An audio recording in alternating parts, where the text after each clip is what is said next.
भागवत गीता अध्याय 7 भगवद ज्ञान श्लोक 6 एतद्योनीनि भूतानि सर्वाणीत्युपधारय अकृत्स्नस्य जगतः प्रभवः प्रलयस्तथा। भावार्थ, सारे प्राणियों का उद्गम इन दोनों शक्तियों में है। इस जगत में जो कुछ भी भौतिक तथा आध्यात्मिक है उसकी उत्पत्ति तथा प्रलय मुझे ही जानो। तात्पर्य, जितनी वस्तुएं विद्यमान हैं वे पदार्थ तथा आत्मा के प्रतिफल हैं। आत्मा सृष्टि का मूल क्षेत्र है और पदार्थ आत्मा द्वारा उत्पन्न किया जाता है। भौतिक विकास की किसी भी अवस्था में आत्मा की उत्पत्ति नहीं होती, अपितु यह भौतिक जगत आध्यात्मिक शक्ति के आधार पर ही प्रकट होता है। इस भौतिक शरीर का इसीलिए विकास हुआ क्योंकि इसके भीतर आत्मा उपस्थित है। एक बालक धीरे धीरे बढ़कर कुमार तथा अंत में युवा बन जाता है क्योंकि उसके भीतर आत्मा उपस्थित है। इसी प्रकार इस विराट ब्रह्मांड की समग्र सृष्टि का विकास परमात्मा विष्णु की उपस्थिति के कारण होता है। आत्मा तथा पदार्थ मूलतः भगवान की दो शक्तियां हैं जिनके संयोग से विराट ब्रह्मांड प्रकट होता है। भगवान ही सभी वस्तुओं के आदि कारण हैं। भगवान का अंश रूप जीवात्मा भले ही किसी गगनचुंबी प्रासाद या किसी महान कारखाने या किसी महान घर का निर्माता हो सकता है, किंतु वह विराट ब्रह्मांड का कारण नहीं हो सकता। इस विराट ब्रह्मांड का स्रष्टा भी विराट आत्मा या परमात्मा है और परमेश्वर कृष्ण विराट तथा लघु दोनों ही आत्माओं के कारण हैं।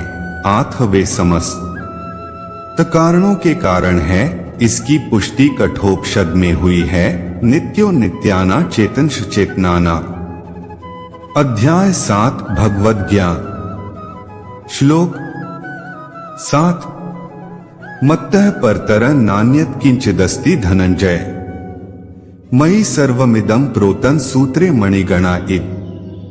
भावार्थ, हे धनंजय, मुझसे श्रेष्ठ कोई सत्य नहीं है।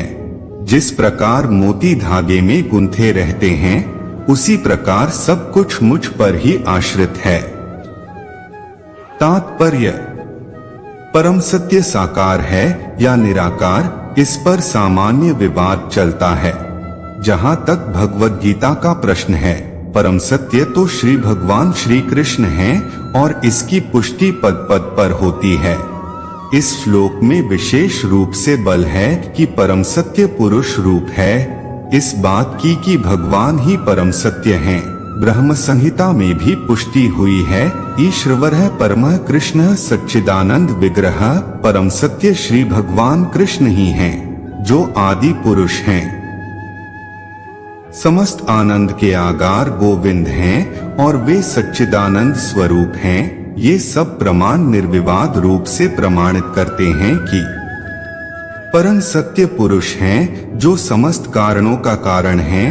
फिर भी निरीश्वरवादी श्रविता श्रवतर उपनिषद में उपलब्ध वैदिक मंत्र के आधार पर तर्क देते हैं। ततो यदुत्तरतरं तद्रूपमनाम्य य एतद्विदुर्मृतास्ते भवन्त्यथेत्रे दुःख में वापियन्ति। भौतिक जगत में ब्रह्मांड के आदि जीव ब्रह्मा को देवताओं, मनुष्यों तथा निम्न प्राणियों में सर्वश्रेष्ठ माना जाता है, किंतु ब्रह्मा के परे एक इंद्रियातीत ब्रह्मा है जिसका कोई भौतिक स्वरूप नहीं होता और वो समस्त भौतिक कल्मश से रहित होता है।